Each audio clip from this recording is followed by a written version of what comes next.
Hey there, vinyl community. Welcome back to Vinyl Talk with Tavis. If you're new, welcome to Vinyl Talk with Tavis. Everybody, I went to the thrift store here in my town called Savers a couple of days ago. And please forgive me, I kind of have a cold, but I went to the thrift store and I went to the record section as always. And as I was looking through, they just had the regular stuff. You know how they have they always have something by Andy Williams. They always have some type of Christmas stuff. They have these old records. Y'all know the routine. But sometimes you come across some really good stuff. And I came across this. Linda Ronstadt's Greatest Hits. This came out in 1976, and she has just scratched the surface of what she was going to do later. You all, I really do love this woman's voice. Look at the songs on here. This great music from the 70s. I really do like the song, You're No Good. I love That'll Be the Day. I love her version of Desperado. This doesn't have Blue Bayou, but I love that song too. And if you all are Linda Ronstadt fans or you know about her music, then you understand where I'm coming from. I mean, her voice is just electrifying. And what makes her so wonderful is that she has been such a diverse artist regarding musical genres. She has done rock, country, jazz, Latin, mariachi music. I mean, she's done so much. And to come home and listen to this, it reminded me how much I have appreciated her. And because I'm just now, for the past 4 months, been collecting vinyl, and just to come across her music and to have it in my collection and to be reminded of all the things that she's accomplished musically has really gotten me back into, or just got me into the spirit of her music. And what makes this video for me so poignant is that, she was diagnosed with Parkinson's in 2013. And she felt like she was getting something, or something was wrong with her in 2000. She said she would sing and she felt like her voice was clamping up and she couldn't reach the notes that she used to reach. And it's a sad situation to have reached such great heights with a gift that you have, and then you can no longer use that gift, or the gift has been stricken with some type of disease such as Parkinson's. Damn you, Parkinson's.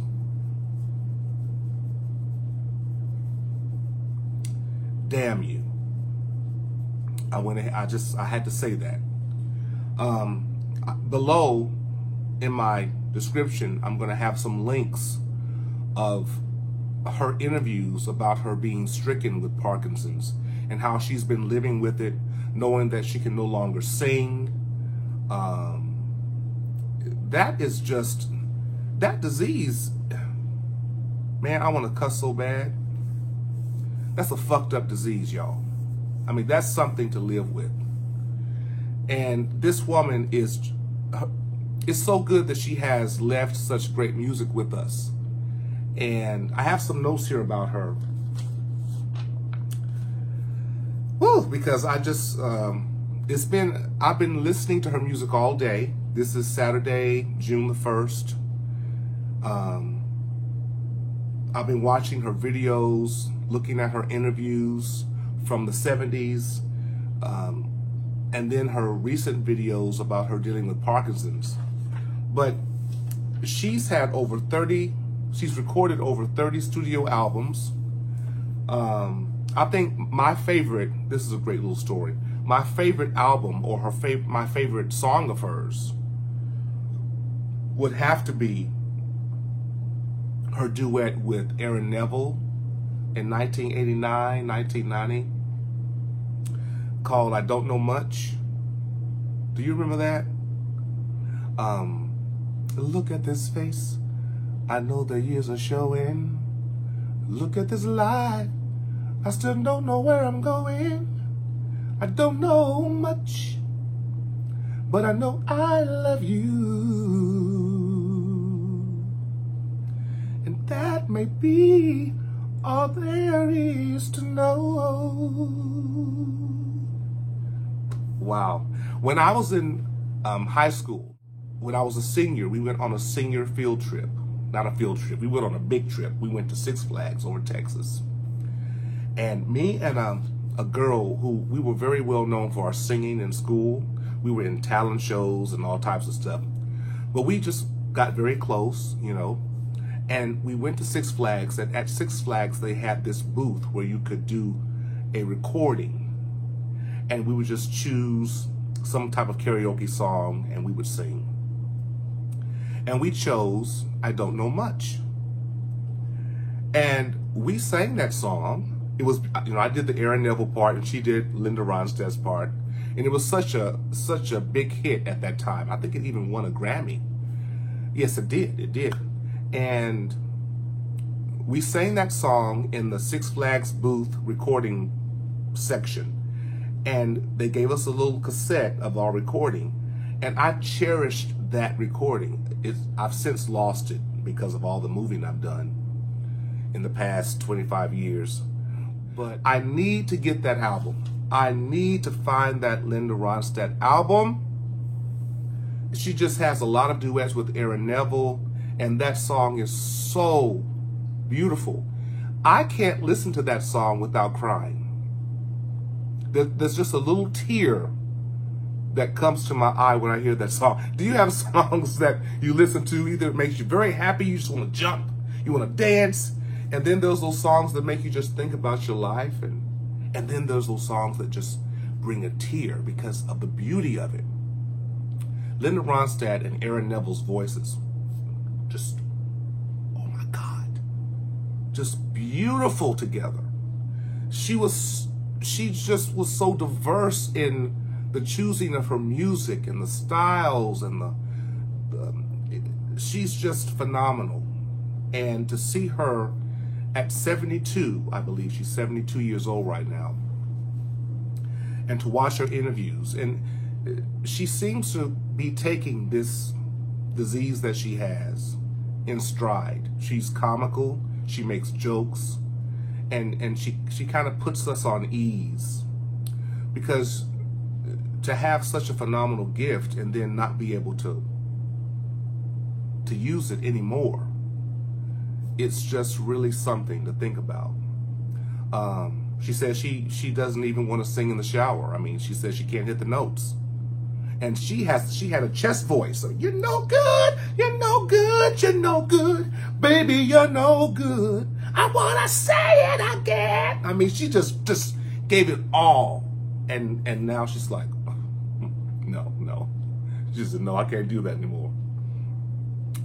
The one thing I really do love about Linda Ronstadt is that she mentions in some of her interviews, her most recent interviews, she says music with regard to singing or playing instruments should not be limited to professionals. And that makes perfect sense, which makes me believe that she is a music education advocate. Because as a music teacher, as an educator in the field of music, I have children who they don't sing beautifully. You listen to them, you're like, don't sing. But that's not, my job is not to tell kids not to sing. My job as a music teacher is to tell the kids to be a part of the experience of singing. There's a great African proverb that says, if you can talk, you can sing. If you can walk, you can dance. Now, of course, the degree to which you can do these things, such as sing and dance, but to be a part of it is the most important thing. So when Linda Ronstadt said that, she has that in the interview. She says, it should be a part of every family's life. And for me, it's been so true. Music was very prevalent in my life as a child because of my church upbringing. Church was the main part of my life where music was live, in concert. I mean, we had people from all over our communities who were self-taught musicians. People who played the piano, self-taught. People who played the drums, self-taught. People who would sing, self-taught. And we'd have these church services, and we would have these church anniversaries, and different churches would come and they would have their choirs sing before the preacher would sing. And sometimes they would be very theatrical, and when they called for a certain choir to sing, they wouldn't just come up to the stage and sing. They would be walking up to the stage and singing while they're walking to their places. It was like, they're singing while they're walking to the stage, while they're walking to the church loft, church choir loft. Things like that. I mean, that really touched me as a boy. And I always say this, church music as a boy was my theater, because I couldn't go to live concerts as a boy. My parents, we didn't do those things. We just went to church. So when Linda Ronstadt said that, I'm like, it makes perfect sense, you know? But, you know, her last concert was, I'm just rambling, y'all, because I just have all these notes. Please forgive me. Welcome to Vinyl Talk with Tab. Her last concert was in 2009. And she says that it came a point to where she felt like she was just shouting. And she felt like she did not want to charge people to hear her shouting. That was touching, because she knew something was wrong, and people kept telling her that, no, you're fine. But she knew intrinsically that something was not right with her voice. And it makes perfect sense, you know. You know when something's wrong with you. And her voice would clamp up, and she finally was diagnosed with it and revealed it in 2013. And she spent a good while of her latter years before she retired and gave up singing. She spent a lot of time, she says, recrafting how she would sing, singing in the low register of her voice, but still she felt like she wasn't giving it her all the way she once was. I just wanted to give a great shout out to Linda Ronstadt, because if I hadn't went to the thrift store and found this, I would not have been talking about this, and it would not have entered my mind to even think about it. And I had known about her diagnosis a couple of years ago, but just, you know, I was sad about it and talked to friends. But just to revisit her music, I've never owned an album from Linda. I never bought a CD. I just always enjoyed her music from the radio. But now I'm going to be looking for her music, and I'm on the lookout. eBay, I'm coming for you. Amazon, I'm coming. BCLT. Help a brother out. She is a phenomenal singer, and I just wish her all the best in her diagnosis of Parkinson's, which is just an awful, awful disease. And I'm going to be doing some research on Parkinson's, and I'm going to also be donating some money to the research of a cure for Parkinson's. I know a lot of people in the entertainment industry who's been stricken with that disease. I have some friends who've been stricken with that disease as well, and it's just, it's not good. And I just dedicate this video to Linda Ronstadt. I dedicate this video to anyone who's been stricken with something in which you've had this gift, you have this ability, and then you can no longer do it because of this life happens. But I'm glad that she has a comical view about it. If you look at her interviews about her disease, she just lets you feel at ease about it, because she's like, I've lived a long life. I've done great things. Now I just read books. I'm sure she's living off of the great music and all the money she's earned. And she's like, you know, I can just sit back and just enjoy other people's music. I can read. I can look at my garden. I can be a couch potato, because she was a touring son of a gun.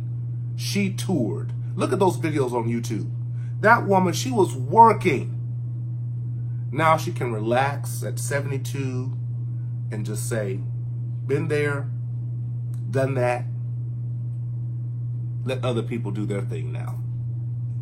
So Linda, I dedicate this to you if you're watching. To all of you Linda Ronstadt fans, hey, also get her book, her memoir, which is a great, great book. I have yet to read it, but I've heard great things about it, and I'm going to start reading it because I ordered it from Amazon. It should be in on Monday. Right here. I can't wait to get this book. So you all, this is just a quick little video. Thank you so much for watching, and I look forward to giving you some more information on other artists and other finds that I have with music. Be inspired and stay inspired.